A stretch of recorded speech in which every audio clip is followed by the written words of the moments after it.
Hello, আসসালামু আলাইকুম সবাই। আমি আপনাদের সবার জন্য একটা রুই কাতল মাছের ঝোল নিয়ে আসছি। সরি, এটা করার জন্য যা যা লাগবে আমি প্রথমে পেঁয়াজগুলোকে ভেজে নিয়েছি। দেন এর মধ্যে কাঁচামরিচ, তারপর হচ্ছে আপনার একটু আদা বাটা, একটু রসুন বাটা, 1 চা চামচ ধনিয়ার গুঁড়া। আমি জিরাটা দেইনি যেহেতু পরে ভাজা জিরা অ্যাড করব। দেন একটু হলুদ আর হচ্ছে শুকনো মরিচের গুঁড়া দিয়ে সুন্দর করে মশলাটা কষিয়ে নিয়েছি। দেখতেই পারছেন মশলাটা সুন্দর কষা হয়েছে এবং আমি মাছগুলাকে সুন্দর মতো ধুয়ে এটাকে হালকা ভেজে রেখেছিলাম।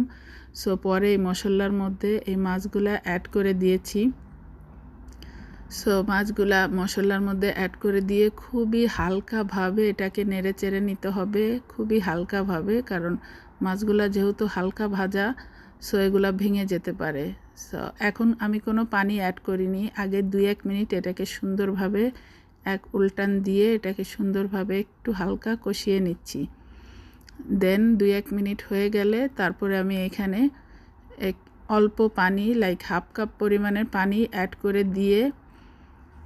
করে দিচ্ছি। এখন এই পানি অ্যাড করে দেন এটাকে ভালো মতো কষিয়ে নেব। সো পানি দেওয়ার পরে আমি মাছগুলোকে খুব ভালো করে নেড়ে চেড়ে নিচ্ছি, খুবই ভালো করে হালকাভাবে, যাতে মাছগুলো ভেঙে না যায়। সো খুবই হালকা করে নেড়ে, দেখতেই পাচ্ছেন আপনারা, খুবই হালকা হাতে আমি নেড়ে নেড়ে নিচ্ছি। জাস্ট মাছগুলোকে সরিয়ে দিচ্ছি, জায়গায় স্পেস করে দিচ্ছি।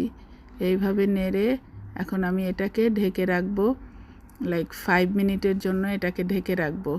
যখন এটা পানিটা বুদবুদ ছাড়বে এবং ওই পানিটা শুকিয়ে আসবে, তখন আমি মাছগুলোকে এই যে আলাদা করে উঠিয়ে নিলাম। আলাদা উঠিয়ে নিয়ে সরিয়ে রেখে এবং ওই মশলাটার মধ্যে আমি সবজি অ্যাড করে দেব। এখানে কিছু বেগুন, কিছু আলু এবং কিছু সিম অ্যাড করে নিলাম। যেহেতু আমি সবজি দিয়ে ঝোলটা করব, কাতল মাছের ঝোল, এর জন্য আমি এই সবজিগুলা দিছি। তো এই সবজিগুলা মশলার মধ্যে দিয়ে এগুলাকে খুব ভালো করে কষিয়ে নিচ্ছি, খুবই ভালো করে। এগুলা কোনো পানি অ্যাড করা যাবে না এখন। যতক্ষণ এই মশলার পানিটা থাকবে ততক্ষণ নেড়ে চেড়ে সুন্দর মতো কষিয়ে নিতে হবে।